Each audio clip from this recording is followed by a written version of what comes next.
Today, we're breaking down the top 5 VA home loan blunders we see veterans make when purchasing a property.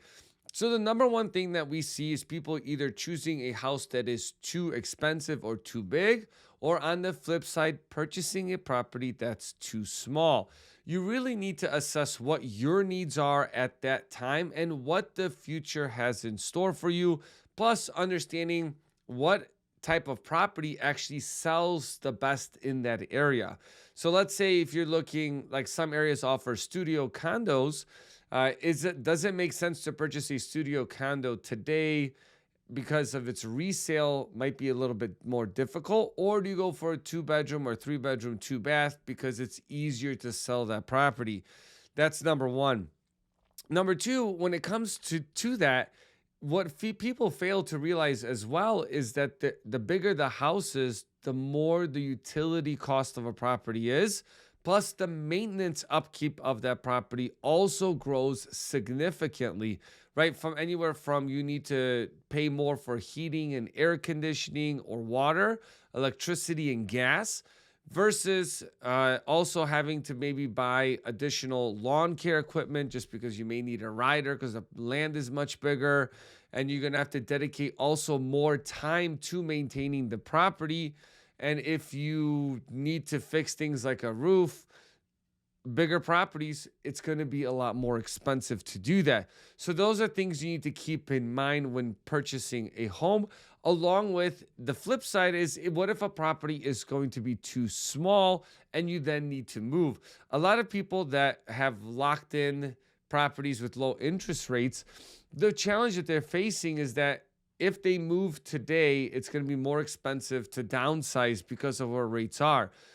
But now they're thinking about adding additions to the property. But again, thinking through what it is that your end goal is going to be. If it's going to be, having multiple kids, you want to be able to get multiple bedrooms, maybe up front, which then that leads us to understanding the market research, which is another big piece that veterans fail to do, at least from the things that we see.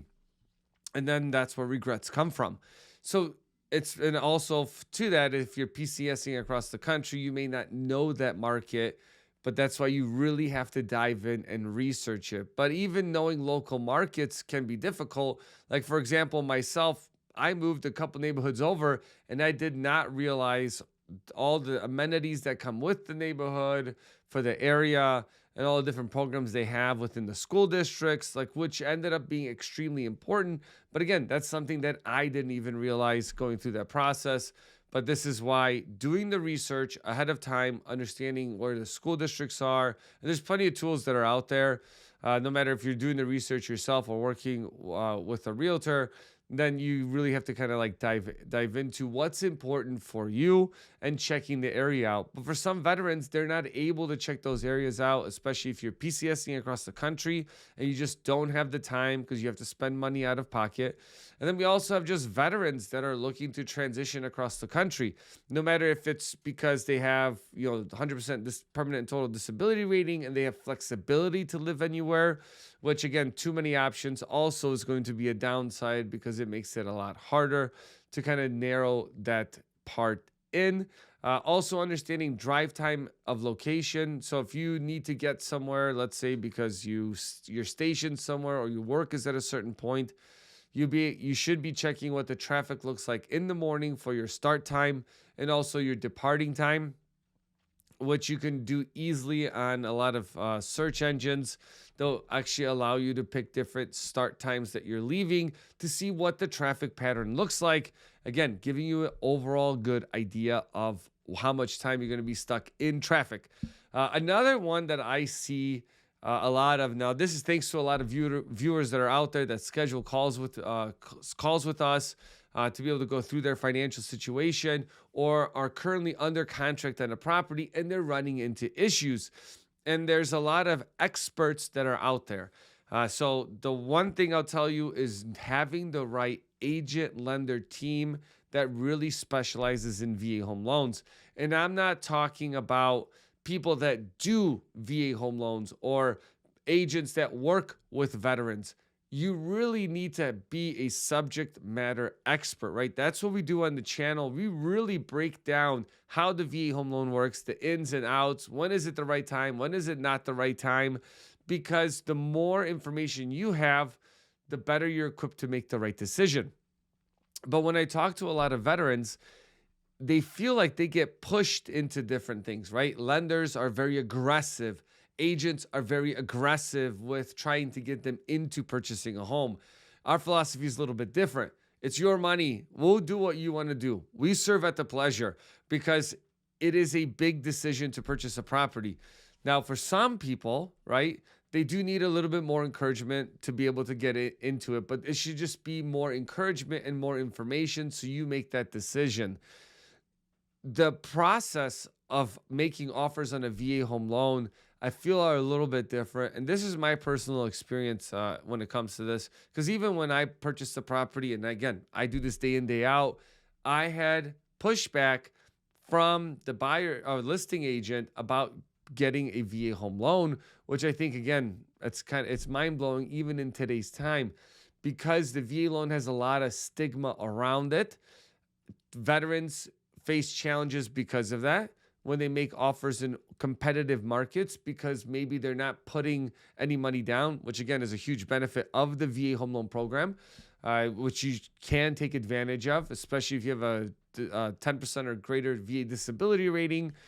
Then you don't have to pay the VA funding fee. But again, everyone's financial picture is different. And again, sometimes it might make sense to put a big chunk of money down. But again, everyone's experience is going to be a little different when it comes to that.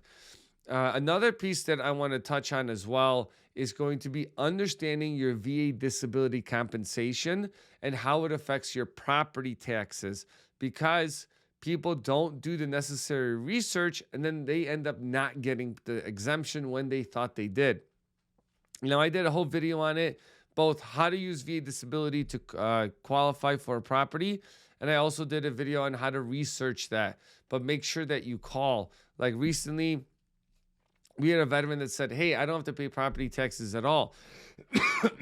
And the reality was they did have to pay property taxes, but they got a refund on their taxes when they filed them, which I thought was a little odd, because if you think about it, you pay taxes into the system. So if they're giving you a refund of a part of your taxes, at some point you had to pay taxes on that or deducted from taxable income. So you're really not getting the full benefit. This is why, again, you got to research, call the county. It is extremely important. Another big piece of it is going to be understanding the upfront cost of homeownership, and then what are the closing costs. Now, in general, closing costs across the country are about 2 to 3%.